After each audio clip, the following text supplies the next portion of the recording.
Hello students, my name is Mohammad Luqman Khan. आज मैं आपको 10th क्लास का चैप्टर नंबर 4 द्विघात समीकरण, जिसे इंग्लिश में क्वाड्रेटिक इक्वेशन कहते हैं, उसे पढ़ाने जा रहा हूँ। Start now.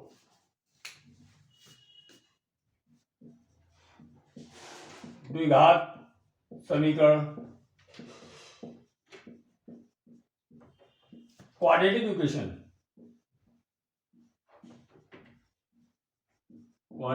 इक्वेशन, चैप्टर 4 द्विघात समीकरण। जब किसी बहुपद का मान 0 हो जाता है तो वह समीकरण बन जाता है। जब किसी बहुपद का मान 0 हो जाता है तो वह समीकरण बन जाता है। जैसे कोई बहुपद है, कोई बहुपद ax² plus bx plus c, ये हमारा एक बहुपद है। और जब px इक्वल टू 0 तब ax² plus bx plus c equal to 0।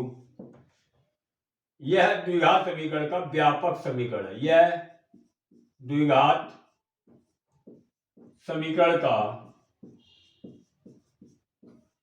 का व्यापक समीकरण है। a, b, c वास्तविक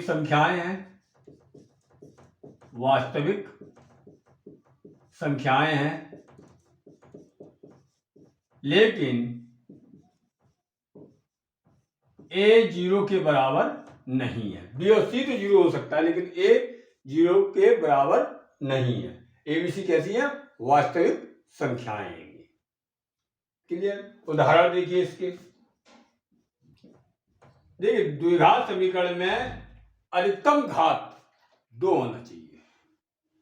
2 से कम, 2 से ज्यादा नहीं होना चाहिए। उदाहरण जैसे x² plus 5x minus 6 equal to 0, x² minus 25 equal to 0, x² plus 3x equal to 0, x² equal to 0।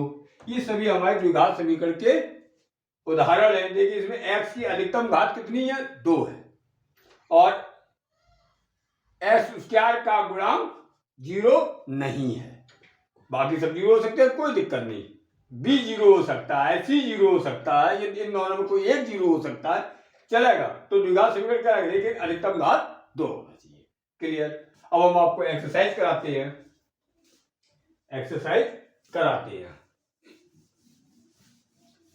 अब इसे हल करने का तरीका और यही बता देते हैं, जिससे आपको आगे दिक्कत ना आए। इसको हल करने की विधि होती है गुणनखंड विधि, उमर-खय्याम विधि, पूर्ण वर्ग बनाकर विधि और द्विघात समीकरण का सूत्र, जिसे हम धराचार का श्रीधर आचार्य जी का सूत्र, जिसे हम धराचार फार्मूला कहते हैं। इन 4 तरीकों से हम किसी भी द्विघात समीकरण को हल कर सकते हैं। ठीक है, आप यहां गुणनखंड विधि देखिए। क्वेश्चन दिया मैंने। अब कुछ इसे पढ़ाने से पहले एक चीज देखिए, a into b equal to 0। इसका मतलब क्या है? भाई, a into b equal to 0, a 0 हो सकता है या b 0 हो सकता है या दोनों 0 हो सकते हैं। बात यही तो है ना। a इक्वल टू 0 या b इक्वल टू 0 या a 0 और b 0। जैसे हमने आपसे कहा 2 इंटू 0 0 आया, 0 इंटू 3 0 आया, 0 इंटू 0 0 आया। ये a 0 हो सकता है या b 0 हो सकता है या दोनों 0 हो सकती है। ये इसका मतलब है। क्लियर? भाई, बात समझ में आ गई। अब हम किसी भी द्विघात समीकरण को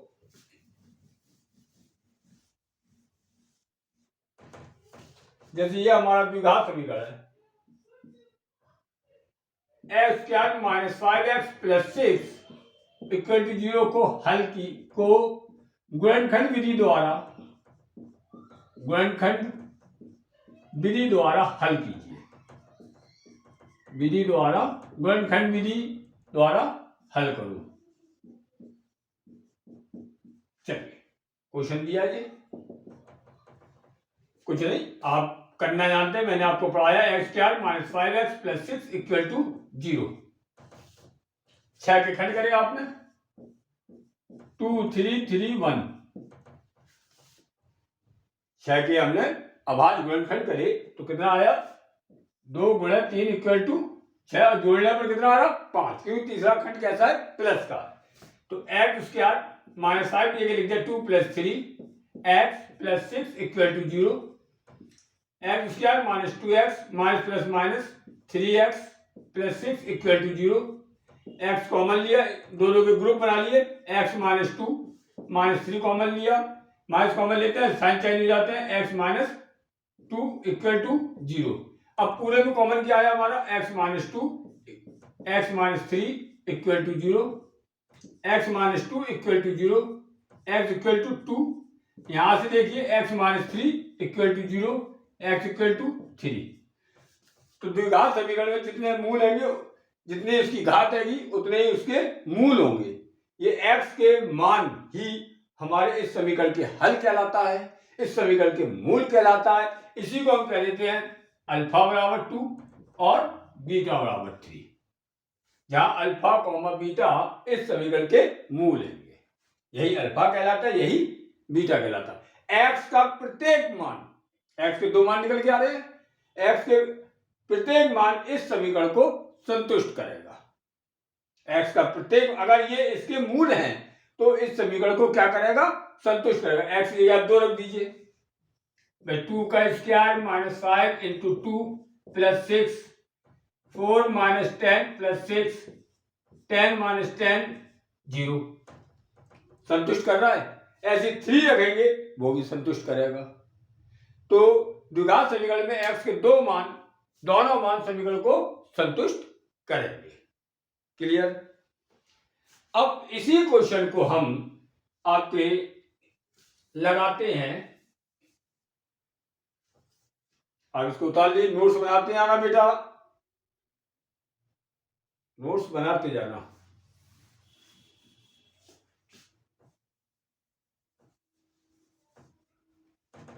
x² माइनस 5x प्लस 6 को सूत्र लगाकर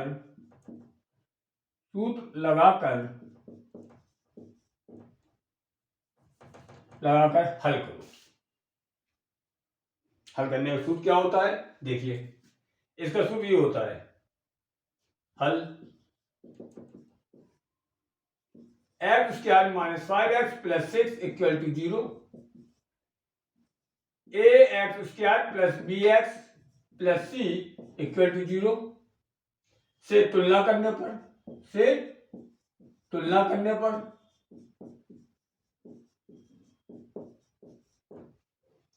x² गुणांक यहां पे कुछ नहीं लिखा तो 1 होता है, a इक्वल टू 1, x गुणांक यहां माइनस 5 है, यहां b है, b इक्वल टू 5 और c इक्वल टू 6।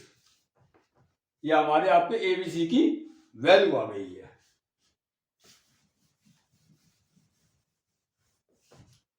अब इसका सूत्र क्या होता है, श्री धराचार सूत्र से x equal to minus b plus minus under root b square minus 4ac upon 2a, ये फार्मूला है, श्री धराचार्य जी का फार्मूला सूत्र है। इस सूत्र से आपको इसे हल करना है। ये फार्मूला तब एप्लीकेबल ज्यादा होता है जब आपके गुणनखंड से हम सवाल को ना कर पाए। गुणनखंड से हम सवाल सॉल्व नहीं कर पाते हैं, हल नहीं कर पाते हैं, तब आप ये सूत्र लगाकर हल कर लीजिए और आसानी से हल हो जाएगा। अब यहाँ पर मान रख दीजिए x equal to minus B की value 5 plus minus under root 5 का स्क्वायर माइनस 4, ए की वैल्यू 1, सी की वैल्यू, बी की वैल्यू देखिए -5 है, बी की वैल्यू कितनी है -5, बी की वैल्यू -5, -5 का square -4 into 6 upon 2 into 1, minus plus -5 minus A का स्क्वायर होता है ए स्क्वायर, तो -5 का स्क्वायर 25 -24 अपॉन 2 अंदर 2, 5 प्लस माइनस 25 में 24 गया 1 बटे 2, 5 प्लस माइनस 1 बटे 2, ये x का मान आ गया। अब यहां पर दो साइन लेंगे, एक प्लस का एक माइनस का, धन चिन्ह लेने पर, धन चिन्ह लेने पर x equal to 5 plus 1 upon 2 equal to 6 upon 2 equal to 3, एक मान ये आ गया। ऋण चिन्ह लेने पर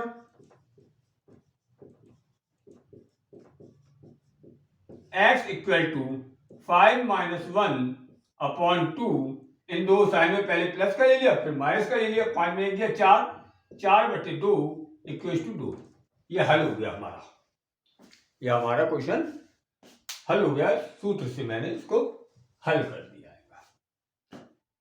कोई दिक्कत, चलिए इन्हीं दो से हमारा काम चल जाएगा। चलिए भाई ये भी बता दिया है कि जो एप्लीकेबल होगा उसे हम बता दे रहे हैं तो आपको करने में दिक्कत नहीं आएगी, हम अभी और इसमें हम करा देते हैं, ठीक है, बिगाड़ देते हैं।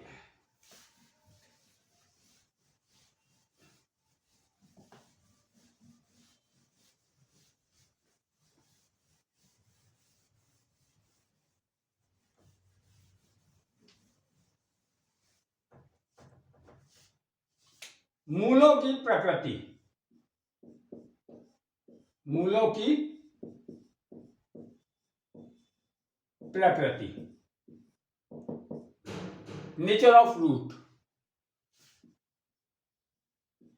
Nature of roots, nature of roots, मूलों की प्रकृति। मूल क्या मैंने आपको बताए थे, जो एक्स के मान आते हैं उन्हें हम मूल्स कहते हैं, उन्हें हम क्या कहते हैं, मूल कहते हैं, हल हुई। अब देखिए माना कोई द्विघात समीकरण ये है, ax square plus bx plus c equal to 0, ये द्विघात समीकरण है, इसका हम विविध कर निकालेंगे, क्या निकालेंगे, विविध कर, विविध कर को हम कहते हैं डिस्क्रिमिनेंट, डिस्क्रिमिनेंट, d निकालेंगे इसका विविध कर, d बराबर होता है b square minus 4ac, d बराबर b square minus 4ac।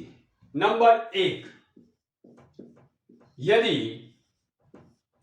d बराबर धनात्मक, d का मान कैसा है, धनात्मक,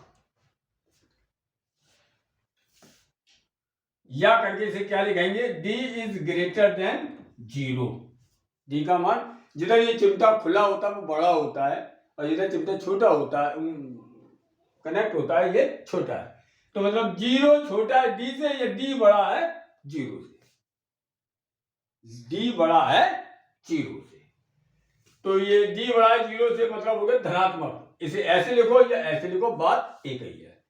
तो दोनों मूल, तो दोनों मूल वास्तविक होंगे, दोनों मूल वास्तविक व असमान होंगे, वास्तविक व असमान होंगे, क्लियर, दोनों मूल वास्तविक व असमान होंगे। एक चीज यदि डी का मान 0 आ गया तो आप क्या लिखेंगे? तो दोनों मूल वास्तविक व समान होंगे। वास्तविक व समान होंगे।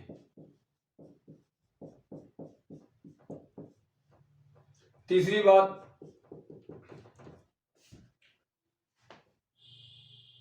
यदि डी का मान ऋणात्मक, कैसा आए? ऋणात्मक आए, या डी का मान 0 से छोटा, डी का मान 0 से छोटा, तो आप लिखेंगे दोनों मूल काल्पनिक होंगे। कैसे होंगे? दोनों मूल काल्पनिक, ब्रैकेट में से कहते हैं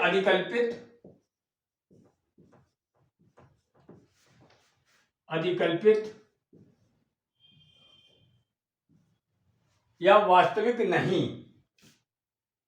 या वास्तविक नहीं। बस ये 3 चीजें। इसमें अब हम आपके तीनों पे एक एक क्वेश्चन कराते हैं। इन तीनों बातों का मतलब आपको समझ में आ जाएगा। चलिए हम यहां पे क्वेश्चन करा देते हैं। यहां पर क्वेश्चन कराते हैं। पहला क्वेश्चन नंबर फर्स्ट, हमने लिखा x² - 5x + 6 = 0 के मूलों की प्रकृति बताइए। के मूलों की प्रकृति बताओ। ठीक है, x² - 5x + 6 = 0 के मूलों की प्रकृति बताओ। हल कैसे करेंगे?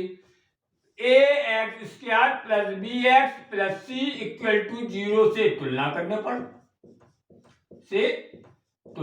पर, a = 1, b = -5, c = 6। d का मान निकालेंगे।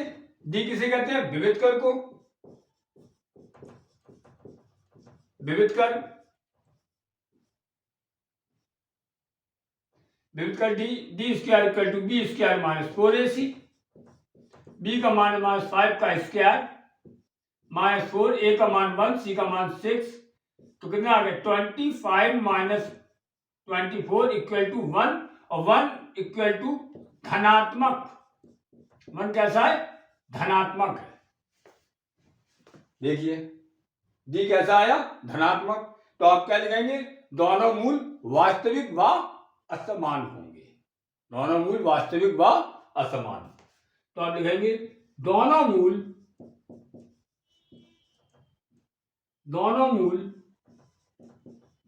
वास्तविक व असमान होंगे।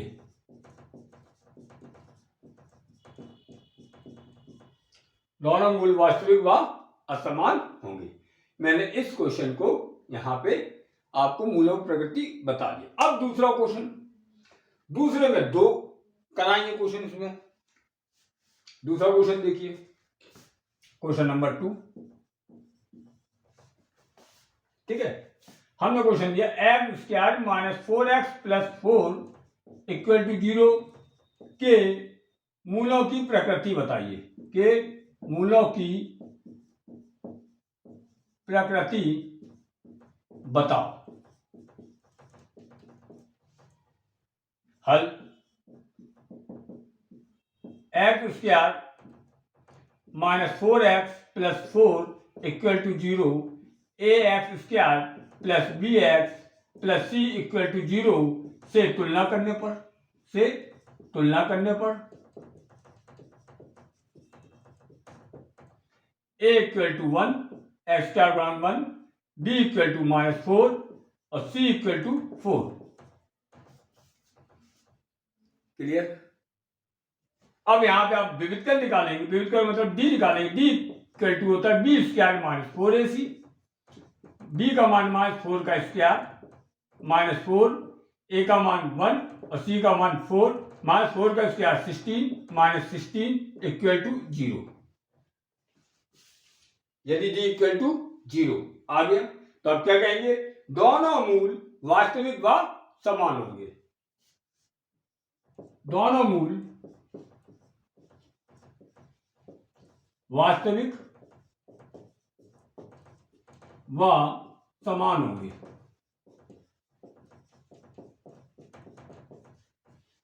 दोनों मूल वास्तविक व समान होंगे।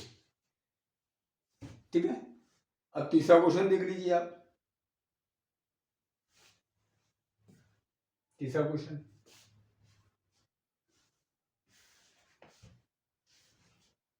तीसरा क्वेश्चन देखिए।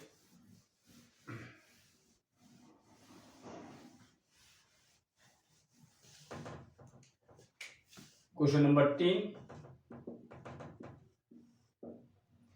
एक्स स्क्वायर माइनस 2x या plus 2x plus 4 equal to 0 के मूलों की प्रकृति बताइए। के मूलों की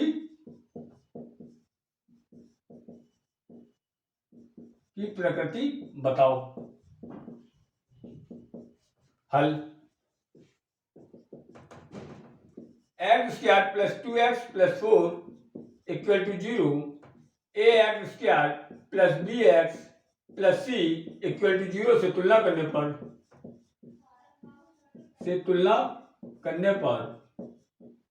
ए equal to 1, B equal to 2, C equal to 4, D equal to B square minus 4ac, B की वैल्यू 2 का स्क्वायर माइनस 4, ए की वैल्यू 1, सी की value 4, 4 minus 16 equal to -12 equal to ऋणात्मक। -12 मतलब ऋणात्मक आ रहा है।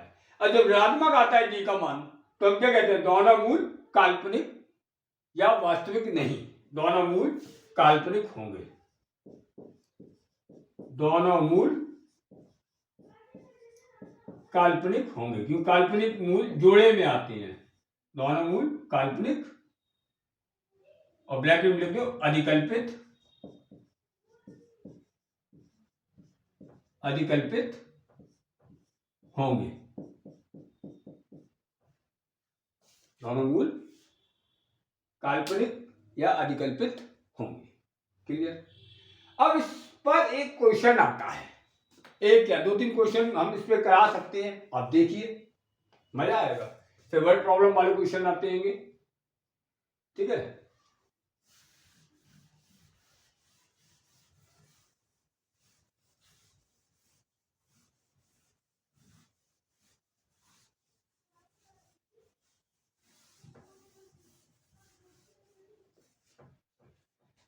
अब देखिए इसी में क्वेश्चन कैसे डिजाइन कर रही है। ठीक है, हम इसमें क्वेश्चन डिजाइन करने जा रहे हैं। अब देखिए हमने क्वेश्चन लिखा, के किस मान के लिए, के किस मान के लिए, के किस मान के लिए एक्स स्क्वायर प्लस के एक्स प्लस 4 इक्वल टू 0 के मूल काल्पनिक होंगे, के मूल काल्पनिक होंगे। के किस मान के लिए एक्स स्क्वायर प्लस के एक्स प्लस 4 इक्वल टू 0 के मूल काल्पनिक होंगे। हल, एक्स स्क्वायर प्लस के x plus 4 equal to 0, A x square plus B x plus C equal to 0 से तुलना करने पर, से तुलना करने पर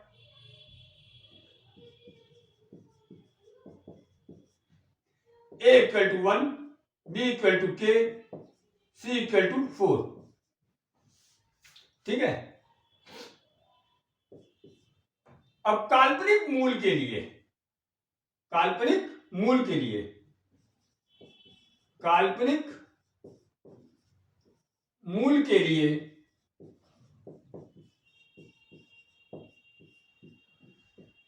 डी का मान 0 से छोटा होना चाहिए, डी का मान 0 से छोटा आना चाहिए। अब डी की वैल्यू कितनी है, डी की वैल्यू आपकी है बी स्क्वायर माइनस 4ac, 0 छोटा। अब बी की वैल्यू रखो के स्क्वायर माइनस 4, ए की वैल्यू 1, सी की वैल्यू 4, छोटा है 0 से। के स्क्वायर माइनस 16, 0 छोटा है। क्लियर, कोई दिक्कत नहीं। मैं कहाँ गलत कर रहा हूँ, कोई चीज गलत कर रहा हूँ। बी स्क्वायर माइनस 4ac, ठीक है जी। ए की वैल्यू 1, बी की वैल्यू के, सी की वैल्यू 4, 4ac। Okay okay.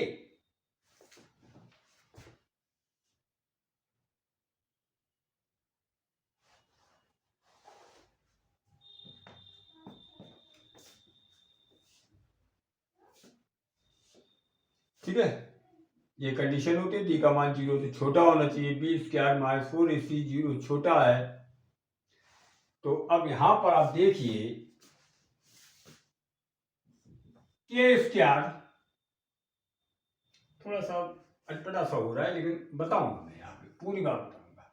यहाँ गुणनखंड कर दीजिए के माइनस 4, या ऐसे देखिए आप के स्क्वायर माइनस 4 का वर्ग 0 से छोटा, ठीक है।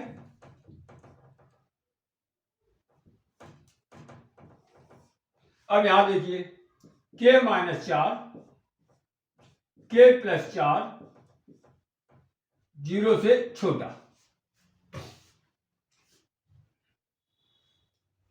क्लियर। अब कहने मतलब दोनों का गुणनफल 0 से छोटा हो, दोनों का गुणनफल इसका गुणनफल 0 से छोटा हो। ये कब पॉसिबल है, दोनों का गुणनफल 0 से छोटा हो, 0 छोटा मतलब ऋणात्मक हो, ये तभी पॉसिबल होगा। ये धनात्मक हो, ये ऋणात्मक हो, क्यों धन गुणे ऋण बराबर ऋण, और ऋण गुणे धन बराबर ऋण। या तो ये धन का हो या ये धन का हो, ये ऋण का हो। तो देखिए पहली दशा क्या हो गई, पहली दशा ये हो गई के माइनस 4, धन का मतलब हो गया कि 0 से बड़ा,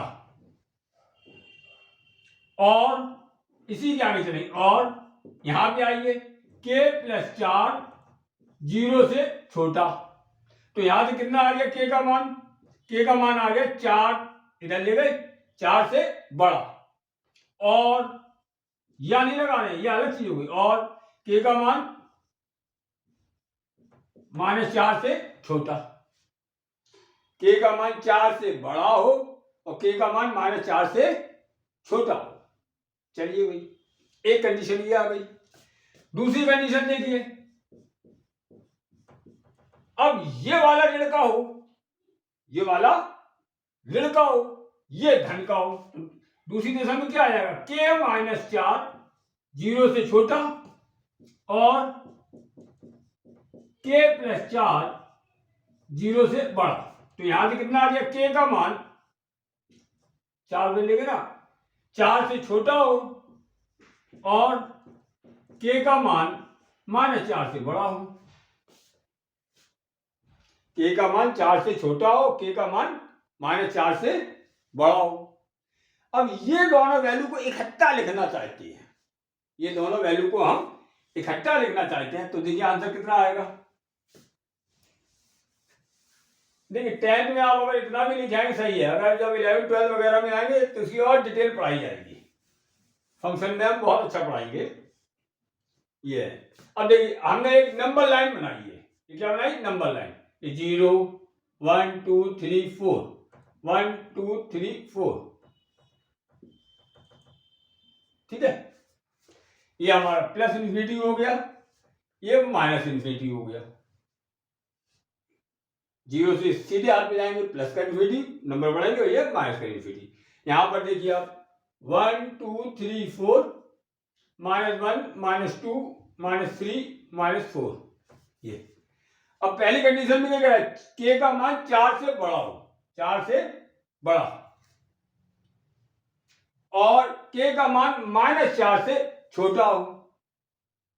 तो दोनों कंडीशन तो एक साथ नहीं लग सकती है कि k का मान 4 से बड़ा इधर जा रहे हैं और k का मान -4 से छोटा इधर जा रहे हैं, तो इन दोनों में कोई भी कॉमन नहीं है, इन दोनों में कोई भी कॉमन नहीं है, तो ये तो बेकार हो गया, यह मान अग्राह्य है, यह मान बेकार है, ये अग्राह्य है, अग्राह्य है, अग्राह्य है। अब इधर आइए दूसरे वाले में, पहली कंडीशन बना दी, अब दूसरी कंडीशन क्या कह रहेगा, k का मान 4 से छोटा, 4 से छोटा इधर आ गए, k का मान 4 से छोटा, ये वाला मान लागू नहीं हो जाएगा, k का मान 4 से छोटा इधर आए, और k का मान -4 से बड़ा इधर आ रहे, तो ये सारे मान, ये जो मान है, ये सारे मान हमारे k के होंगे। तो k के मान कौन से हो गए हैं, k बराबर -4, -3, -2, -1, 0, 1, 2, 3, 4, ठीक है। बस 4 हमारा नहीं है, -4 से छोटा ये आ गए, और इधर -3, ये मान है हमारे k के मान, ठीक है। या और भी से आप ऐसे लिख सकते हैं, k की वैल्यू 4 से -4 से बड़ी, -4 से बड़ी और 4 से छोटी, ये आ गया हमारा आंसर। ये एक अच्छा क्वेश्चन मैंने करा दिया, वायदा वे आ जाए 4 नंबर में, तो आप कर सकते हैं, ठीक है। अगर वो कहते वास्तविक है, तो वास्तविक में आप यहाँ पे 0 लिया, टी का मान क्या करें बोले लेंगे आप, आ जाएगा निकल के, ठीक है। अगला क्वेश्चन देखिए, अब अगर इसी क्वेश्चन में आप कल ही इसी में कराते हैं,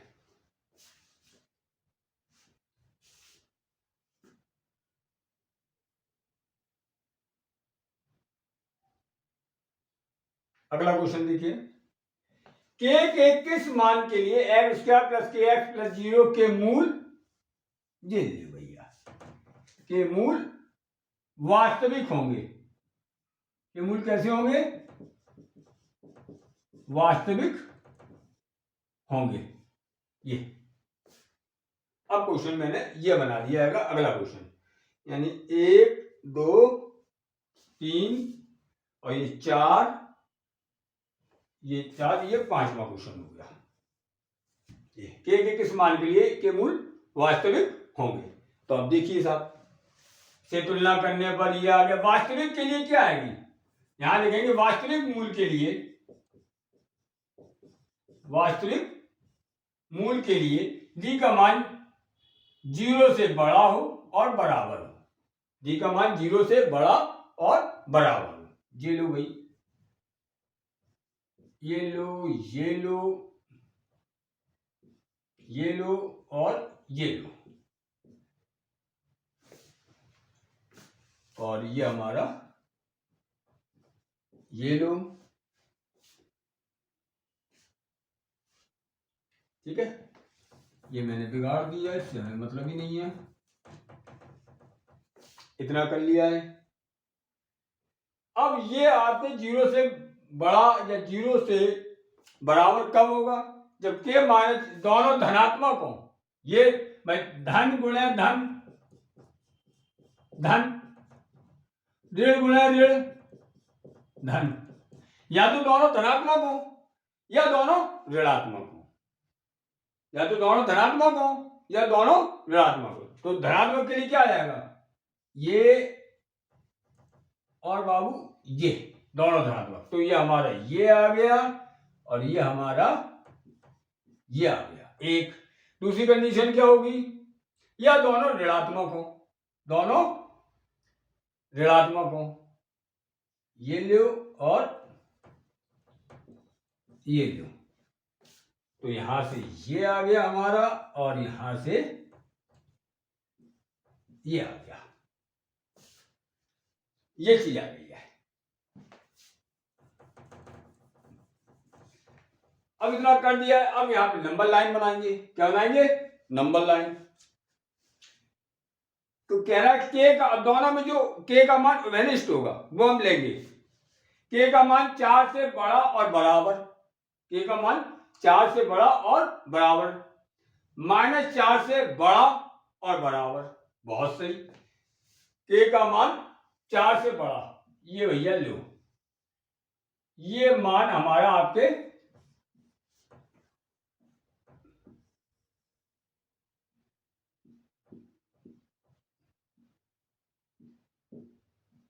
ये के का मान काला पोत दिया, मतलब ये मान हमारा लागू होगा, ये मान 4 होगा। ठीक है, के का मान 4 के बराबर या 4 से बड़ा, ये इधर के। और यहां क्या कह रहा है दूसरी कंडीशन में, के का मान -4 के बराबर, -4 के बराबर और इससे बड़ा, और इससे बड़ा, ये। तो दोनों में कॉमन क्या हुआ? यही तो कॉमन हुआ। तो एक ये हो गई और दूसरी लाइन हमारी कहाँ आ रही? ये आ रही है। तो कॉमन क्या हुआ? यही पोर्शन तो हमारा कॉमन हुआ है। तो के का मान कितना हो जाएगा? फिर के का मान हमारा आ जाएगा, ये हमारा हो जाएगा 4 से बड़ा और बराबर, ये एक। या करके क्या आएगा? के का मान 4 से छोटा और बराबर, और के का मान -4 से छोटा और बराबर, ये। सेकंड कंडीशन देखिए,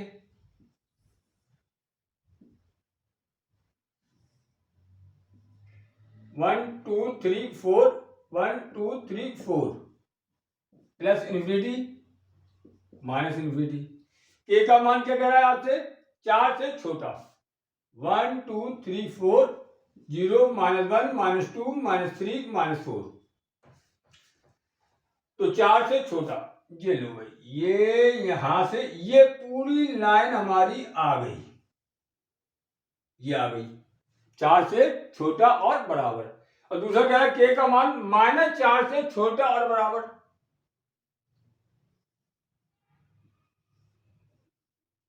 ये। तो ये वाला मान हमारा ये हुआ, इधर ये हुआ।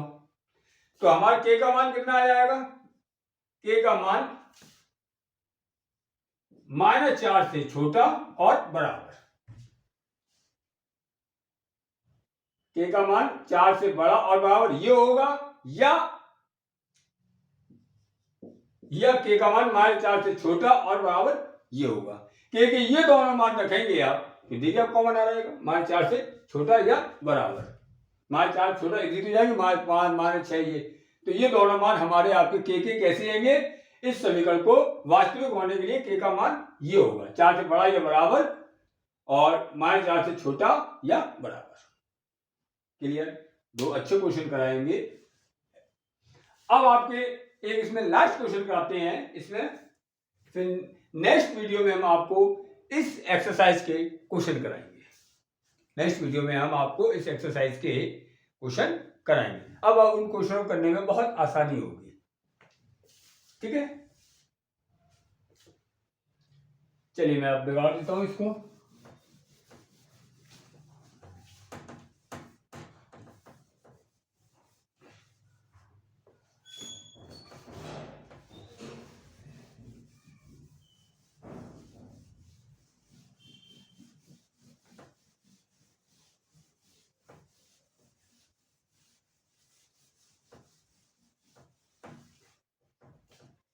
अब क्वेश्चन आ जाता है, के का मान निकालना, दोनों मूल हमारे आपके वास्तविक व समान हो। Find the value of k which root are equal and real. Any problem? अरे मतलब इधर देखिए, के किस मान के लिए, के किस मान के लिए, मान के लिए, के किस मान के लिए एक्स क्या प्लस के एक्स प्लस 4 इक्वल टू 0 या 9 कर दीजिए, प्लस 9 इक्वल टू 0 के किस मान के लिए, एक्स का प्लस के एक्स प्लस 9 इक्वल टू 0 के मूल वास्तविक व समान है, के मूल वास्तविक व समान है। चलिए हल, दो क्वेश्चन हो, नंबर नहीं मालूम मेरे को। एक्स स्क्वायर प्लस के x plus 9 equal to 0, A x square plus B x plus C equal to 0 से तुलना करने पर क्लियर बेटा? ओके, तुलना करेंगे। एक्स का गुणांक 1, ए इक्वल टू 1, बी का गुणांक के और सी का गुणांक 9।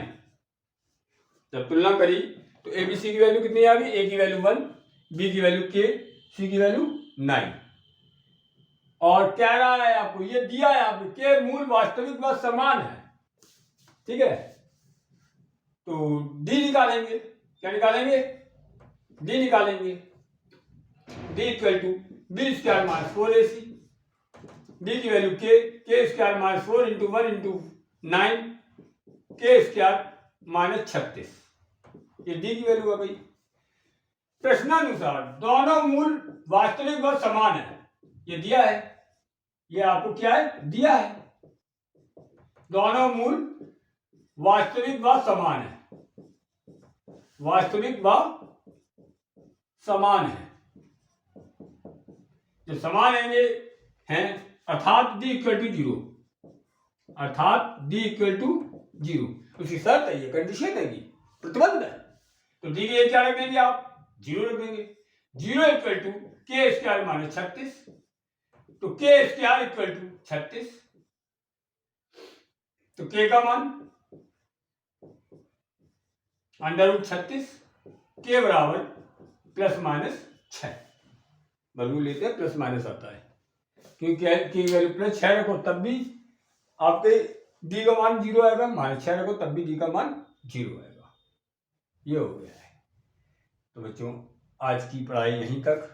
नेक्स्ट वीडियो में हम आपको इस चैप्टर के एक्सरसाइजें कराएंगे, और आपको जो भी प्रॉब्लम हो कमेंट बॉक्स में डाल सकते हैं।